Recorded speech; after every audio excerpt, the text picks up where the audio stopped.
Hi guys. My sheep are not having their babies, and while it's not ideal because it's the middle of January, this is when they are due because our ram decided to get in and have a little fun too soon. So I've got two sheep in particular that are looking really close, but it feels like they're just fooling with me and making me look really stupid because I have thought that they were really close for about 2 weeks now, which is about typical for me. I get a little excited. But if any of you watch Roots and Refuge and Jess with her cow, who is like about to pop as well, I feel like my sheep are in competition with her to see who can trick us the longest. And right now, I think my sheep are winning because they have looked so close.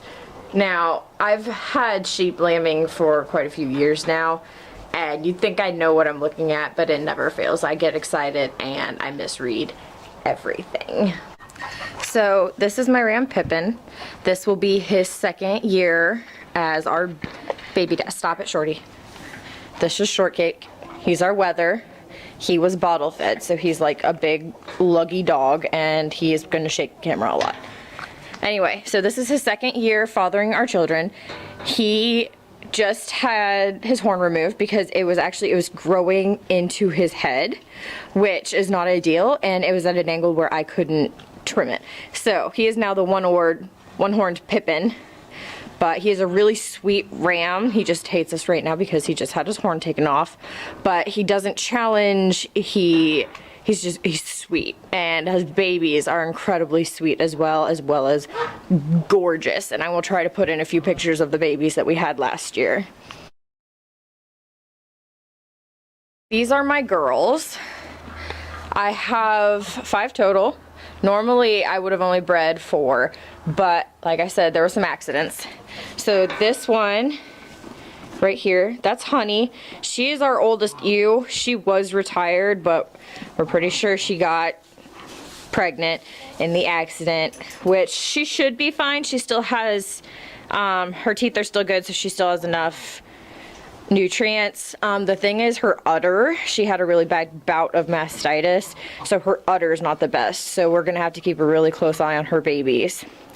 And then this one right here, this is Lavender. She is the daughter of my very first sheep, Daisy, who we lost a couple years ago. She's nothing like Daisy. Daisy was really affectionate and sweet and really ornery, but she has beautiful babies, and I got to keep the last ewe from Daisy before she passed. All right. This is Ruffian. She is the sweetest ewe I have. She is Lavender's daughter, so this would be Daisy's granddaughter, and she is really affectionate. She is the most cuddly little thing. If you sit in the stall with her, she will come paw at you to have some love. And then this is Remy. I cannot remember who had her. I think it's Ruffian because I think Lavender had twins. But anyway, she is here to replace Honey. So we will breed father to daughter, but we will not breed father to granddaughter. So we will go one generation past a clean slate, but no more. And this is her first year lambing. But she is the most perfect little sheep, so we couldn't resist keeping her. And then this is Rascal. This is Honey's supposedly last child. So we like to keep the last ones of the sheep that we really love. So this is her last one, supposedly. She is hugely pregnant.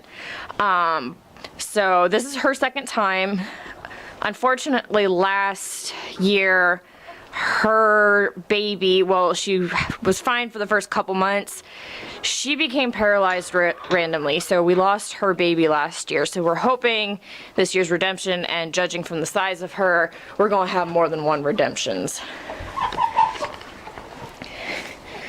So the two that I think are really close is Miss Lavender and Miss Ruffian.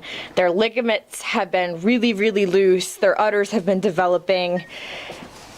And everything I know to look for is there, but they're just not going into labor, which has worked out because the past couple of days we've had really, really cold temperatures here in Ohio. But now I'm like, okay, I have some baby fever and I want my lambs to come. So I am now in their stall, and I was going to show you earlier before my camera card got full. I'm going to show you what I'm looking at when it comes to looking for how close my sheep are to having their babies. So I'm going to look back here on her tail, and I'm going to feel, easy baby, I'm going to feel her tail head, and I'm going to feel for ligaments on either side of her tail. They're eating, that's why they're moving a lot. So I'm going to feel how loose she is, and I can, right now, I can almost feel all the way under her tailbone. Not where it separates, but like up here, I can almost feel all the way under it. And then I'm also looking at her little udder, which is going to be really hard to show because she's moving. Maybe Lavender will let me look. But I'm going to feel her udder to feel how full it is, and see if there's any milk down in her teats. She doesn't quite have milk down in her teats, but she has been super, super loose for the past couple days, and her udder has been consistently getting fuller and fuller. A lot closer to when they lamb, their stomach will get flatter. So like right here, you can see, I don't know if you can see, but there's a little bit of a dip right here. It used to be like, just this morning, that was all pooched out because that was baby. So babies have dropped down here. So that could mean that the lambs are getting into position to enter the birthing canal.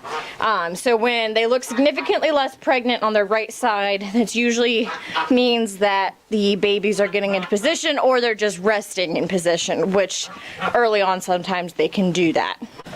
Now, one thing that a lot of people don't talk about is the difference between first time udders and second and beyond time udders. First time udders are going to get full and stay full a lot sooner than second time udders.